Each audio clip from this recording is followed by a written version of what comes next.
The utility itself alone is not enough. You actually need a platform that can do the end-to-end support from the NFT minting to the NFT management in order to make an NFT rewards program, NFT ticketing to actually work. That's interesting. I think now that ties back to the frustration towards marketplaces, right? It sounds like Moongate, you're trying to build like a one-stop shop for all NFT experiences. A lot of these Web2 customers, brands, businesses, they do need quite a bit of so-called hand-holding for them to really reap the full benefits of Web3. All 100 of us, you've got friends here. 你知不知道？你在不在？我不知道，我不知道，我不知道，我不知道。 Hi, everyone. Welcome to another episode of the IDK Show. I'm your host today, Cindy. IDK Show is hosted by Bu Zhi DAO, which is a social DAO that supports founders, builders, creators. One of our major goals this year is to host Taipei Blockchain Week, one of the first global crypto conferences in Taiwan. And our speakers include People Pleaser, Kevin Lin, Tom Schmidt, and are supported by several chains and, of course, Moongate. And I'm joined by Jon, co-founder and CEO of Moongate. Everyone's always talking about utility, so maybe we can start with that. Could you do a quick intro of yourself and Moongate? Thanks for having me, Cindy. It's a pleasure to be on this show. I'm glad this is my kind of first podcast ever. Yeah, like as you said, I am part of Moongate.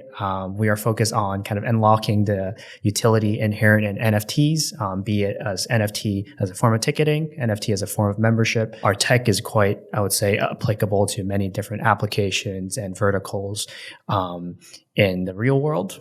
We are very focused on working with brands, businesses, conferences to help them augment their kind of overall business with Web3. I started my career actually in private equity investments, kind of jumping to the startup scene where I moved to Silicon Valley to join a Series A startup as an executive. So I've been involved in cryptos since 2016.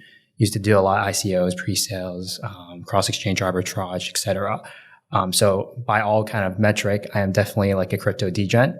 So when NFTs first came up, seeing crypto actually applying to a segment that I am actually interested in, which is art. I was a very avid collector. But at that time, when I looked around at all the platforms out there, like Magic Eden, OpenSea, Nansen, etc., all of those guys were only focused on the buying and selling aspect of NFTs.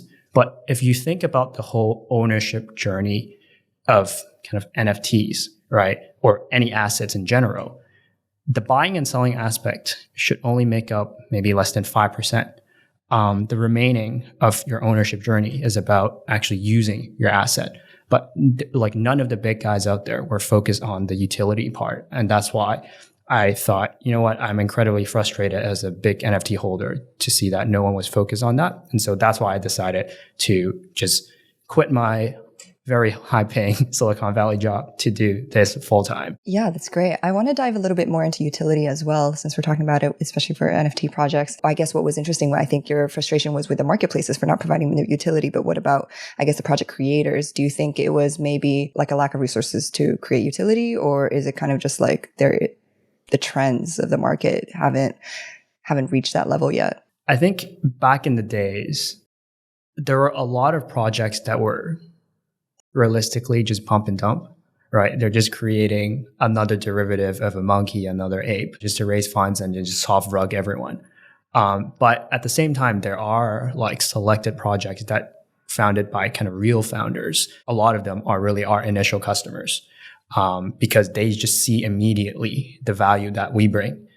Which is specifically the NFT verification piece for these in real life parties, events, etc. Back then, if you were to attend a token gated event, and what I mean by token gating, it means you have to hold a specific NFT, you have to prove that you own the NFT before you can enter the event. You would actually have to unlock your MetaMask in front of the gatekeeper, have them manually scroll through all of your assets, find the right NFT, verify that the contract address is correct, cross-check on their Google Sheet on the side to make sure that you haven't redeemed the rewards or entered before. This whole process takes 3 to 5 minutes. I've been through it so many times, unfortunately.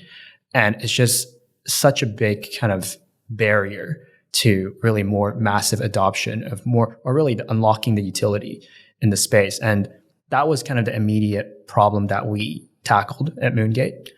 So, I mean, what we built at that point was just a simple, and when I say simple, it's more so simple from the user perspective. Obviously, the backend is more complicated. There's a lot of security features, but just a very simple tool where people can just connect all of their different wallets across different blockchains, and then we'll generate a dynamic QR code for them. And all they need to do when they attend these events is just show this QR code to the gatekeeper. They don't need to carry their hot wallet or cold wallet out at all. And the gatekeeper would just scan that QR code and they would be able to kind of prove your ownership. So we're talking a lot about utility, especially with NFTs. I kind of wanted to dive into maybe your definition of utility and what projects can offer to their buyers, holders, maybe even, just people in their community that don't own the NFT. Sure.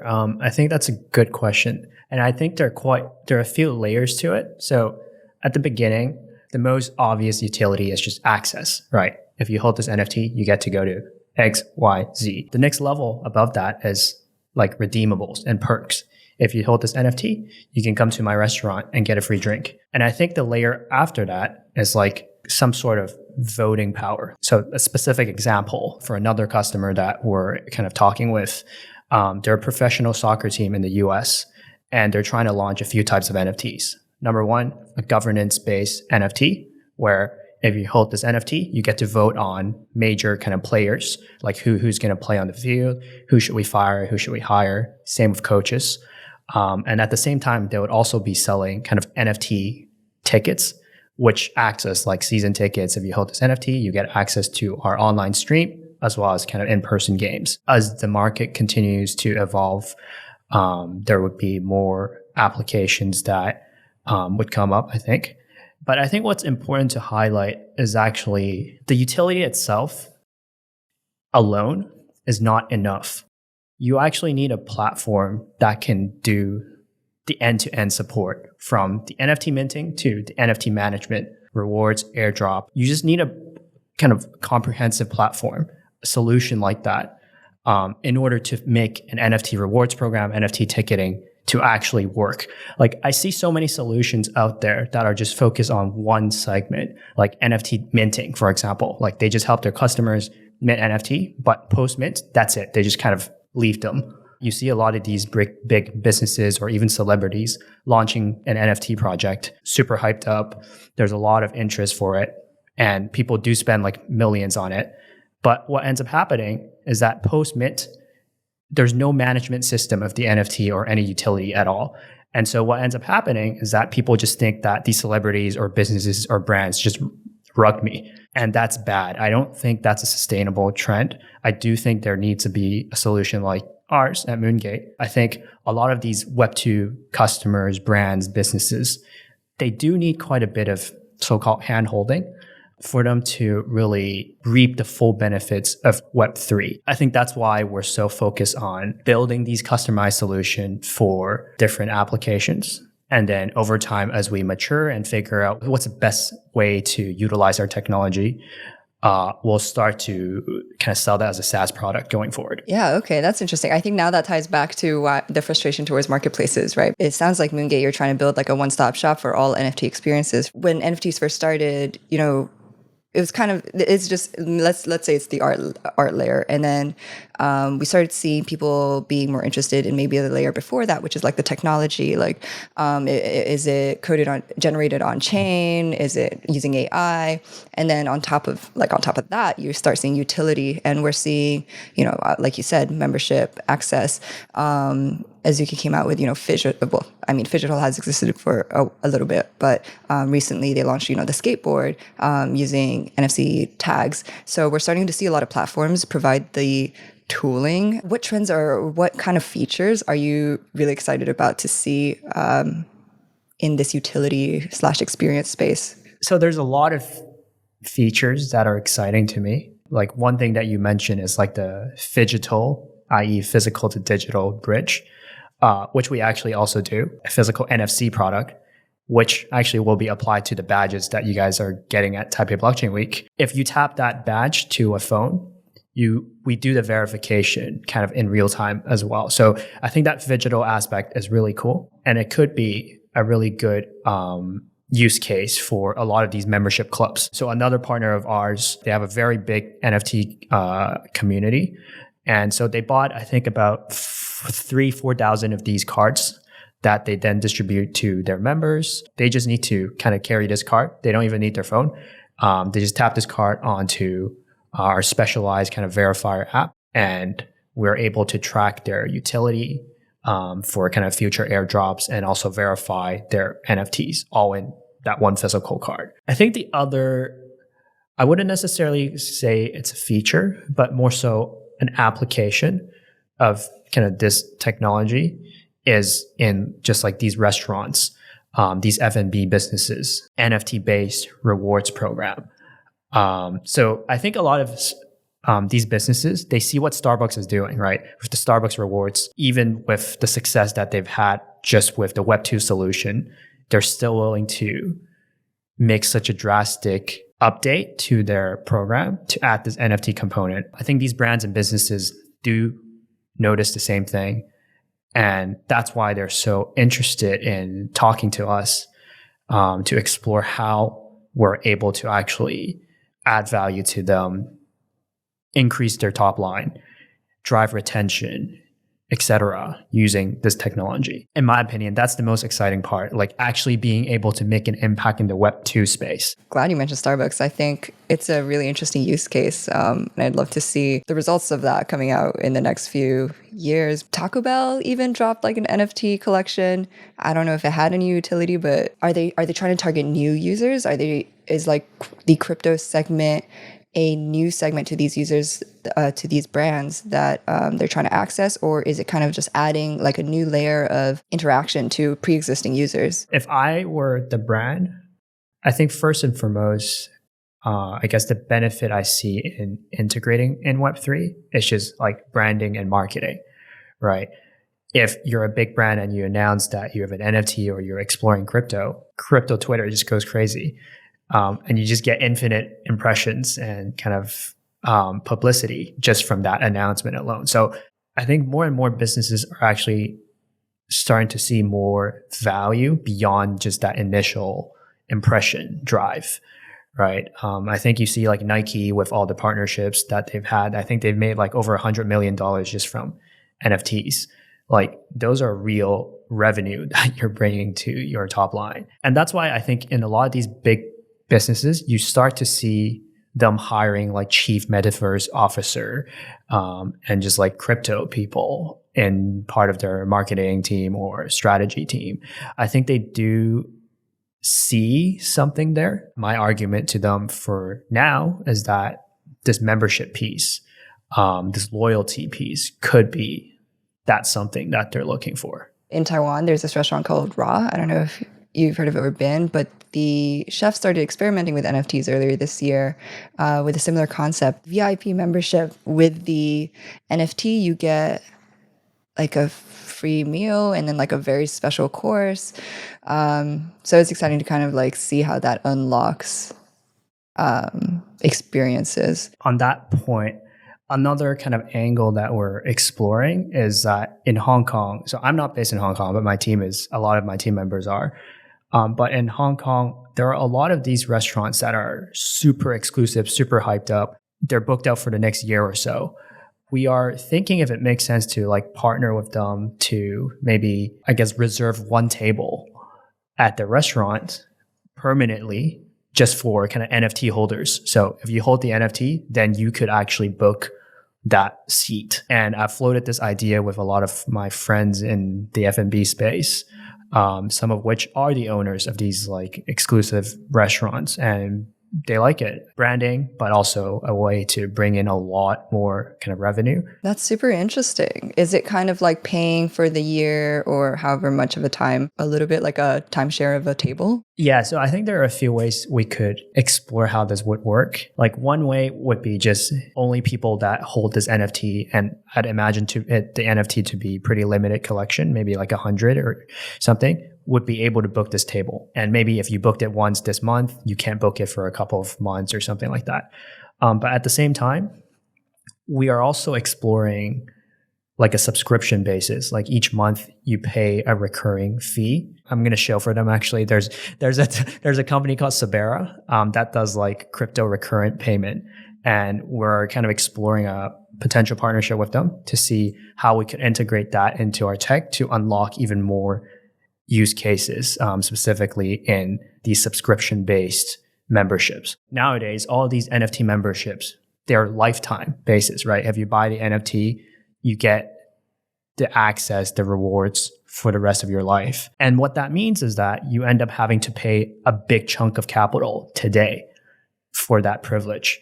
But for a lot of people, they can't afford that, right? Or they're unclear if there is actually that much value in that. I think there's a lot of kind of exciting angles that could be played there. And so we are really looking to partner with Sabera to see how we could grow together on that front. I'm speaking for myself, but in the past few months, when I think about NFTs and utility, I'm usually thinking like access to, online spaces, the games. I always overlook food and beverage, and that's such a core part of just being human. Like it's such a core experience that, like, of course, we that should be a layer within crypto and how we interact with it too. I've recently seen like wine clubs. And like snack clubs, all of those could actually be on crypto as well, like using the subscription payment, using this. And we're going to issue like dynamic NFTs that changes, the metadata changes as you use your NFT in person, just to add more color to that specific piece, because I think that's one of the key components to successful loyalty/membership program. Let's just say you are part of like Asia Miles or Cathay Pacific's Marco Polo Club. In the Web2 space, if one day you decide to no longer support Asia Miles or Cathay Pacific, your reward status with them, let's just say you're a gold member, it just stays there, right? It just goes to zero. What if you decide to not support it? But kind of with a dynamic NFT, when you first mint this NFT from the restaurant, maybe you're like a silver member. But the more you use it, your tier membership status would grow, and accordingly, your kind of perks in store, maybe your discount would grow as well. If one day you decide to no longer support this brand for whatever reason, you could just sell it in the secondary market and actually, I guess, monetize on the years of loyalty that you have given to this brand. And at the same time, if you earn so-called Asia Miles through this company, you would also be able to sell those Asia Miles directly on our platform, which is not doable in the Web2 space. I'm one of those people that just have miles or like random rewards all over the place that I'm just like, dang, it's just sitting there. What do I do with this? So it'd be, like a platform where you can trade those in for something else that I value more and the buyer values that more. Like it makes total sense. I think from the business perspective, naturally, I think people wonder, oh, do I really want my customers to just leave and then sell their membership to someone else? And I think the answer to that is like a very clear yes. If I'm a customer that holds a membership to your restaurant, let's say, if one day I decide to sell my membership, what that basically means is that my actual lifetime value to your business is pretty low. And whoever's buying my membership from me, obviously they believe in this business or believe in this restaurant for whatever reason. And so from the business perspective, the lifetime value of this new customer suddenly goes back up. From the business perspective, I think it's actually makes a lot of sense, allowing their customers to sell these memberships. And I think that's only doable with Web3 tech, which we would be helping make possible. At the same time, we're also talking to many businesses to see what their needs are, how best to apply the technology that we've already built. Can we expect from Moongate in the next few months new releases, sneak peeks at brands that you might be working with? I don't think I can release the brands that we're working with yet. I tried. But certainly a lot of restaurant chains, gym chains, hotel resort, professional soccer teams on this kind of membership program for them. Off the top of my head, I don't think we'll make any other kind of major announcement this year, just because it takes time to actually integrate with these businesses. And we're in that phase of integration. But beginning of next year, there should be quite a few exciting brands that come out in terms of what to expect in the next couple of months, I think mostly it's just seeing us in Taiwan for Taipei Blockchain Week. Have you done conference ticketing before? Or is this the first one? Conference ticketing, no, but we have supported quite a few other parties at scale in Asia. It would be our first time doing kind of NFT ticketing and offering really the end-to-end solution. And I think if you go to the website now, you could already start buying the tickets and see our full solution in action. So it's super exciting for us. I think it's a pretty big milestone for us. And I think what's important to also highlight is that it's not only the conference that would be using our technology, all the other side events that are happening, they'll also be using kind of Moongate tech, because some of these kind of side events are actually with businesses, i.e. if you are Taipei Blockchain Week ticket holder, you get 20% off all week at my restaurant. This is actually a good way for us to connect with these brands and businesses and showcase our technology, and hopefully after the whole event convert them to our own customer too. So overall, I think this is a really, really important event for us. And so, I mean, we have our whole team just working nonstop to make sure that it's executed really smoothly and really well. Yeah, it ties back to your point as well about how the NFT should be more closely integrated to what we do every day, and it's more than just like getting that proof of attendance or anything. It's more long-term than that. I think this was a great chat, and I'm very excited to see Moongate at Taipei Blockchain Week. See you there. Yeah, I'm super excited. Really appreciate the opportunity to speak with you today. And I will look forward to seeing everyone in Taiwan. Talk to you soon. All right, speak soon. Thank you. All 100 of us. You've got friends here. 你知不知道？你在不在？我不知道，我不知道，我不知道，我不知道。